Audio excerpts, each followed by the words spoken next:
Hello, today we're looking at the E-Z Lock EZ100 4-thread serger. Got your simple door cover here. Up on top, telescoping thread guide, gentle. There we go. Pre-tensioners here. Those are your beginning thread guides. That little cover is pretty important, because that metal bar, you see as I rotate the hand wheel, it comes up and down. That's your needle bar. So checking it for oil, it's good to go. Put the cover back on, protect your fingers.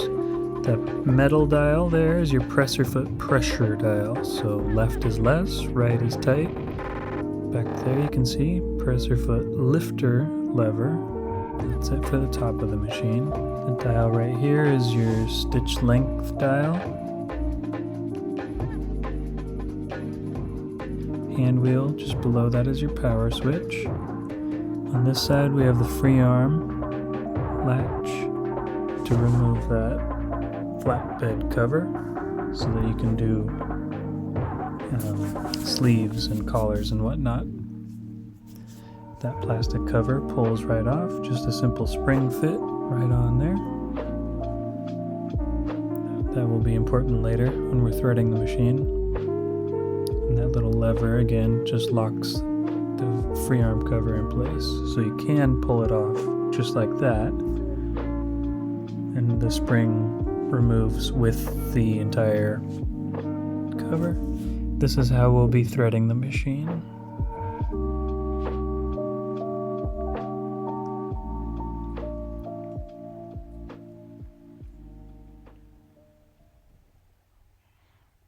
Right here is your blade, the moving blade, so pushing it to the right, you can feel that spring and rotating it up.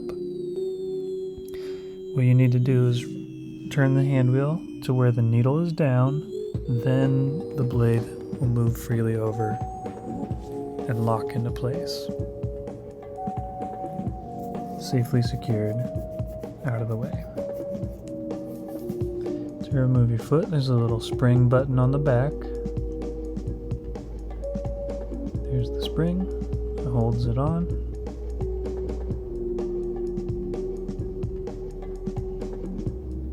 Snap it back in place, just like so.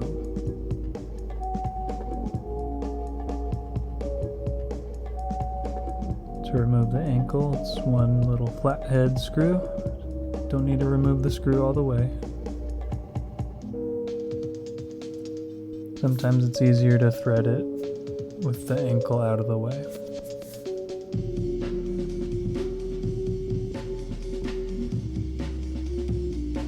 Now we're going to remove the needle plate. And as a technician, I like this, that there's two different style screw heads, as you'll see. Just please don't mix them up. This little funnel head shaped one is called a countersunk. That goes toward the user.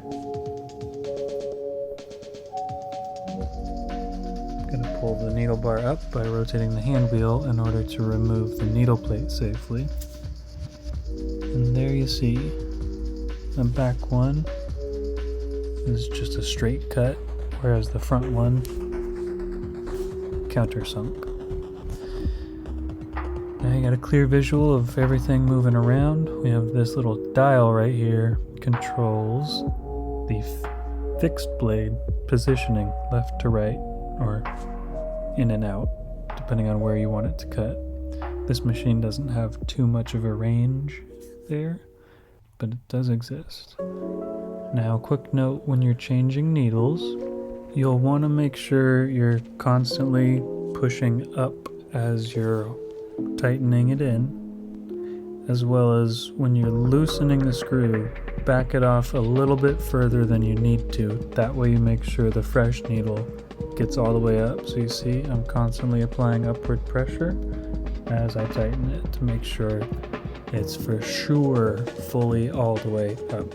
And one little note here is that pin on your needle plate should be in place and intact and pointed. They will break off if you hit a pin.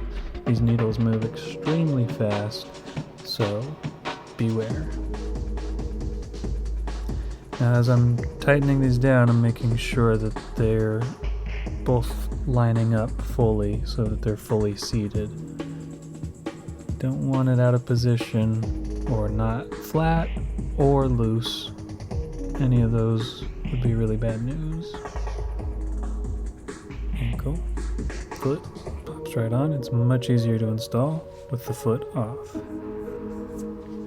Again, I'm applying upward pressure with my finger as I tighten the screw down. You don't want that ankle coming loose or that foot coming loose while you're sewing.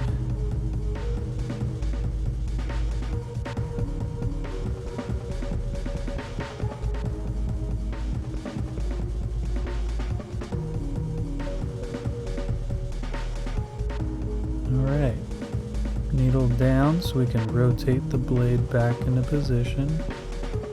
Right there where it locks into place.